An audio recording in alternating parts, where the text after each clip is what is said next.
Taylor Swift's work has been nothing short of amazing. Did you know that one man almost ruined it all? What did she do to get back in charge after a high-stakes fight over her music rights threatened to ruin her career? Check out the dramatic fight with Scooter Braun to learn how Swift turned what could have been a business crisis into a triumphant comeback. Are you ready to find out what really happened in this famous fight and how it affected one of the biggest names in music? Get ready for us to break down the high-stakes war between Scooter Braun and Taylor Swift. The music industry was completely rocked by this compelling story. But one thing is certain, Taylor revealed the music business to be a sinister, dark place. When the narrative began, Taylor was just 14 years old in 2005. Her last option after being turned down by several labels in Tennessee was to play in a young artist showcase at a downtown Nashville cafe.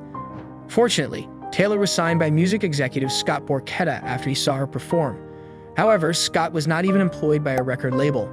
Rather than working with Scott, he founded his own label, Big Machine Label Group. Taylor signed a 13-year contract with Scott that would keep her with him until she was 27. Her father invested in the label, and between 2006 and 2017, she released 6 studio albums, including 1989 and Speak Now Red. However, behind the scenes, a dark force was at work.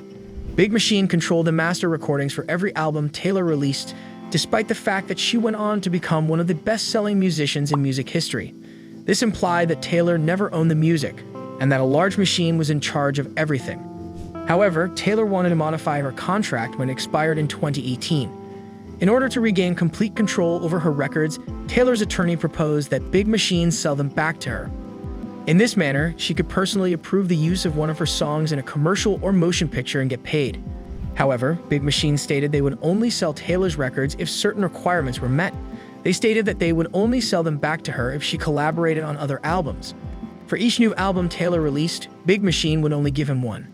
However, Taylor felt that this was an unfair arrangement, so she permanently broke up with Big Machine. But in November of 2018, the conflict had only recently begun. Taylor signed a contract with Republic Records, a separate label. Under the terms of her new contract, Taylor fully owned every album that she released, joining customers like Ariana Grande, Drake, and The Weeknd. However, Taylor was unaware that one of her worst foes was preparing an attack on her music executive, even though things were looking great for her and her new label. After paying $330 million for the label group Big Machine, Scooter Braun acquired ownership of all Taylor Swift's songs. However, Scooter stood for musicians like Ariana Grande, Justin Bieber, and Kanye West. He would undoubtedly look after Taylor's music, right? False. In reality, Taylor frightened Scooter and detested him. She claimed he bullied her and ruined her career by using his customers, including Kanye. Scooter didn't care, though, because he owned Taylor's 6 albums completely and was free to deal with them as he pleased. However, Taylor posted some crazy drama on Tumblr after the label revealed Scooter's acquisition. She claimed to have felt duped since, when she attempted to purchase her recordings in the past, the large machine refused to budge. She was also incensed that her music will continue to benefit people like Scooter for a very long time. But everyone present was taken aback by what Taylor said next. She explained in great detail why she detested Scooter. Her revelations were startling. She made reference to Scooter's role in producing content intended as retaliation against her in Kanye West's famous music video. She added that Kim Kardashian was persuaded by somebody to disclose a phone conversation that was secretly recorded between her and Kanye. However, Scooter later utilized his enormous authority once more and informed Taylor that she would not be able to play live in 2019. Taylor disclosed that the 2019 American Music Awards will not allow her to perform any of her older tracks. Additionally, Scooter stated that Taylor was not permitted to use them in her upcoming Netflix documentary Miss Americana. However, Scooter did agree to allow Taylor to utilize her songs, but only with one restriction. Taylor was told to cease speak negatively about him and to never record her music again. Scooter attempted to stop the bad press about him by threatening Taylor because he was really concerned about how it would impact his career. Taylor stated that she needed to devise a strategy to regain it because all she wanted to do was sing her own songs. But she was actually being held captive. Taylor was serving a life sentence and Scooter was the jail warden. Taylor had a very clear warning: either act like a good little girl and be quiet, or else you will suffer consequences. Taking a risk, Taylor relied on a single ambiguous clause in her former Big Machine contract. Since she was listed as the songwriter on all of her songs, she could legally re-record and release them to the public once more, which is precisely what she did. However, Scooter did something even more bizarre in October 2020, only a few months before Taylor would reissue her first album. You won't believe the amount he got when he sold Big Machine to Disney-owned private equity firm Shamrock Holdings. After selling Taylor's masters for $405 million, Scooter's business brought in $265 million. It turned a healthy profit as well, allowing him to finance for his trips to France with Jeff Bezos. It's unbelievable how much money he made himself, though. After Scooter made almost $400 million, Taylor disclosed that Scooter had approached her in private and attempted to seal another dubious deal. Before she could even bid on her own song, she indicated that Scooter would allow her to purchase her masters back as long as she signed an NDA committing her to never speak negatively about him to the media. Scooter refused to even provide Taylor with a pricing quote according to her team, and the NDA was abnormal. You'll be shocked by what Scooter just said on the entire situation, notwithstanding her songs. He asserted that Taylor was lying throughout and that she initially declined to purchase the masters. But when she began to re-record, something bizarre occurred. Taylor has re-recorded 3 albums since 2018, all of which have been tagged with the term Taylor's version. Taylor's fans were able to actively support her new releases and offer her additional money as a result.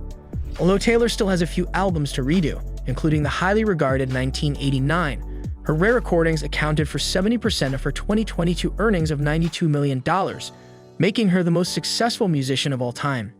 After a period, the rivalry subsided, but in 2022, Scooter rekindled it with an exclusive interview. You won't believe what Scooter stated he regretted most about the entire affair. He claimed that he had the incorrect impression that Taylor and all the other artists at Big Machine would be pleased with his acquisition of the business. He assumed that Taylor wouldn't want to collaborate with him because of his intentions and character. Big Machine claimed he was bound by an absurd non-disclosure agreement, NDA, that prevented him from telling any of the artists about his purchase until the money cleared. This, he claimed, made the issue much worse. Scooter didn't like how things ended up and thought Taylor had treated him unfairly in the end. However, Scooter claimed it was a teaching moment and wished everyone, including Taylor, well. However, in 2022, Business Insider conducted an exclusive investigation into Scooter and Taylor's dispute, and they discovered something that was previously unknown. According to the reporter, Taylor didn't appreciate how Scooter handled the split between Justin Bieber and Selena Gomez.